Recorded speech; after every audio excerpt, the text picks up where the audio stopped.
On behalf of the San Luis Obispo County Agricultural Education Committee and the grant support of the Harold J. Miossi Charitable Trust, we are proud to present to you the Virtual Great AGventure experience.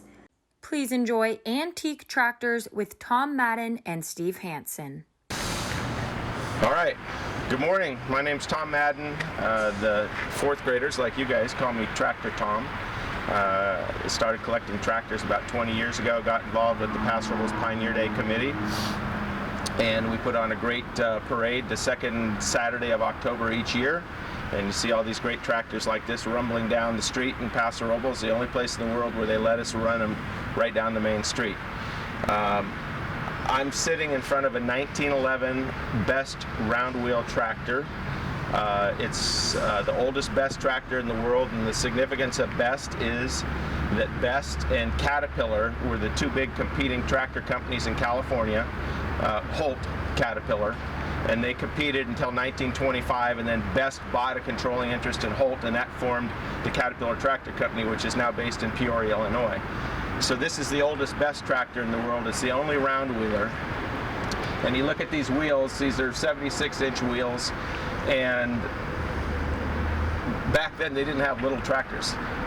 This tractor replaced horses and mules that used to pull harvesters and plows and planters and everything to plant the grain. California was huge grain fields back in the day, mainly wheat fields. And this tractor spent its working life in Imperial, California with a family named the Shank family. And the Shank family owned this tractor from 1911 until 2017 when my family bought it from them. They used it until 1971, then they abandoned it, and a gentleman by the name of Norm Whitens rescued it, restored it, and eventually got it to me. But anyway, the significance of this is, this engine is just absolutely massive, and as I said, you went from horses and mules. This could do the work of either a 27 or a 36 mule or horse team. So what was really significant about that is the time saving and the land saving, because most farmers had to use about a third of their land to grow crops to save to feed their horses and mules throughout the year. So once you had this, you didn't need to save all that feed for your animals. The other thing, an old gentleman that's now departed by the name of Gene Ernst told us that when his dad got their first tractor on their ranch out northeast of Paso Robles, having a tractor saved him an hour and a half every morning, because when he had the horses and mules, he'd have to go to the barn, he'd have to groom them all, he'd have to harness them all, he'd have to hook them up to the harvester or whatever implement he was working that day, and then he'd come in and have breakfast, and then he'd go out in the fields all day, and then he'd have to reverse the process coming home. When you had a tractor like this, you greased it, you oiled it, you watered it, and you went. So he said it saved his dad about 3 hours a day once he got his first tractor. So the mechanization was really important. You'll notice on the front there's an arrow up there if you want to pan over. That's because the person operating the tractor in the seat couldn't see the front wheel. It's hidden by the radiator. So he could look up there and see directionally which way the tractor was headed. The reason the wheels are so tall is to give it flotation. So both the front wheel and the rear wheels, they're nice and wide and nice and tall, so there's more ground contact. In Imperial, it wasn't that critical because the soils down there aren't that soft. But in areas like the San Joaquin River Delta up in the Bay Area, even wheels this wide didn't work. They would sink into the ground, and that's why they came up with eventually the Caterpillar tracks to replace these, so you had more ground contact so they wouldn't fall down into the soil or sink into the soil. So this is the carburetor. So you have a big fuel tank back there. These things burned about 10 gallons an hour. They used a lot of fuel. So it's just a gravity feed to the carburetor, just like the engine in your dad and mom's pickup truck or their car, except for each one of these cylinders is more cubic inches than in a Chevy 350. So these are closer to 400 cubic inches per cylinder. So when you look at that, and it's only rated at 70 horsepower, so it's really inefficient as far as horsepower goes, but incredible torque. The operator would sit up on top, so you'd have visibility of your harvester or your discs or your planters behind you. But what you do is you pour gas in each cylinder up on top of the manifolds here, and then you take, I'm not going to do it. No. I'm not going to do it. You take, this is your priming gas, you pour this in each cylinder up on top, and then once you do that and you trip the magneto, then this is your starter. You're pulling through the flywheel with a bar to pull that thing through, and then it will catch and ignite, and that's how you start it. So long before electric starters and stuff like that. So it's very, very primitive. It's one of the oldest tractors in the world, and it's a pretty special tractor. If you want to look at the steering on this thing, so you have a long rod from the steering wheel. It comes down to a series of U-joints, and it twists the gear that then turns the wheel. So no power steering.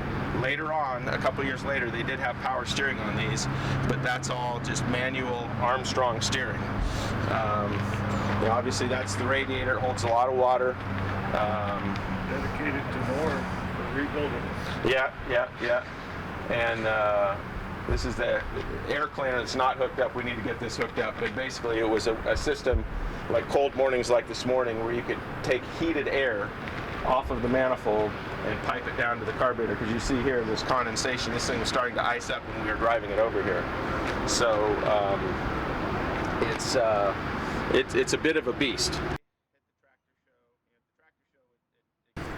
And this tractor new was probably about $6,000, which would be hundreds of thousands of dollars today, in those dollars. Pioneer Day at the tractor show, and at the tractor show it gets driven multiple times every day, so that's 3 days. It's a Friday, Saturday, Sunday show, and then we pull it out for Pioneer Day or things like this to entertain you fourth graders. I'm sorry you guys aren't here. I'm sorry that all this COVID craziness has prevented you guys. I know how much you guys love the Great AGventure. Steve Hanson and I love to present the tractors to you and let you guys climb on it and take a class picture. And we're sorry you don't get to do that this year, but obviously that's beyond our control. This is Steve Hanson, who's in charge of the tractors for Pioneer Day, so we're going to let him take it from here. Hi, good morning, kids. My name is Steve Hanson. Usually I started off by asking the kids, where are you from? Yell it out, what school district are you from? Our tractors used to stay in the barn for one time a year, and that was for Pioneer Day. And since Tom has come on board, we've got him to go to the Margarita Tractor Show. They've been over to the Tulare Farm Show, and they went far north as Sacramento, up to Woodland. We had a Woodland tractor shows. These tractors have traveled quite some time and distance from their original home here in Paso Robles. So in our collection, we probably have at least 4 like this tractor. It's one of a kind, one in the world, and we've got 4 tractors like that in our collection here. We probably got at least 8, probably going on 10 tractors that are over 100 years old, and all of them are still running.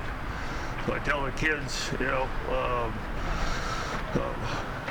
how long they've owned a piece of equipment or a car or whatever, and trying to let them know, how old they are.